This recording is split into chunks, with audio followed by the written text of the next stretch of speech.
السلام عليكم المشاهدين، مرحبا بكم معنا في فيديو جديد. وصفتنا اليوم غادي نديرو القرص بالنافع. عندنا معلقه الخميره، معلقه النافع، نص كاس السكر، 3 الكيسان الماء، نص كاس ديال الزيت، واحد الخماره، واحد المعلقه ديال المركز الحامض.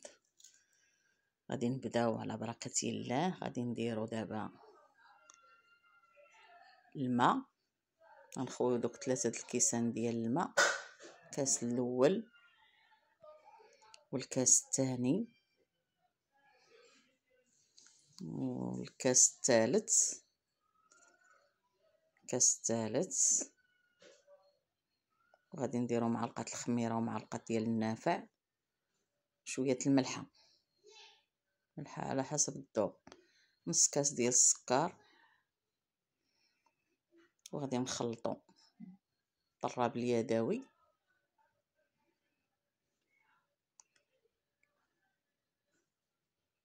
نخلطو بحال هذا الشكل هذا تذوب لينا ديك الخميره مع الماء ومع السكر.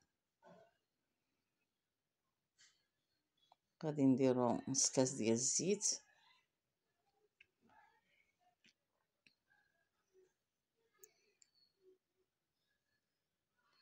بحال هذا الشكل هذا. وغادي نخلطو مزيان.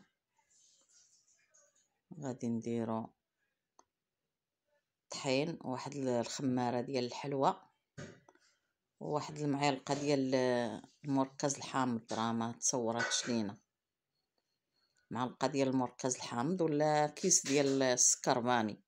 وغطين ملي جمعنا العجينه بحال الشكل ديال بوشيار، تكون خفيفه، نغطيو عليها ونخليوها تتخمر.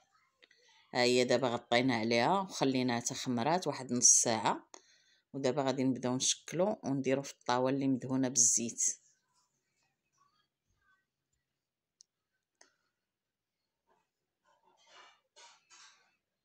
بحال هذا الشكل هذا، بحال هكا. اللي بغى يديرهم كبار يديرهم كبار، اللي بغى يديرهم صغار اختيار كيبقى ليكم، كل واحد كيفاش تيبغيو يكونوا. كاين اللي كيبغيهم كبار، كاين اللي كيبغيهم صغيورين. كنكملوا بحال هذا الشكل هذا، نشكلو تنديرو في الطاوه. ملي كنكملو كنبسطوهم بحال هكا، كنقرصوهم شويه بحال هذا الشكل. وديك الصفر ديال البيضه كنديروا لها شويه الخل وكنخلطوها وكندهنوا بها القرص من الفوق. وملي كندهنوهم كندردروا عليهم شويه الجنجلان وكنخليوهم يخمروا عاوتاني تخميره اخرى.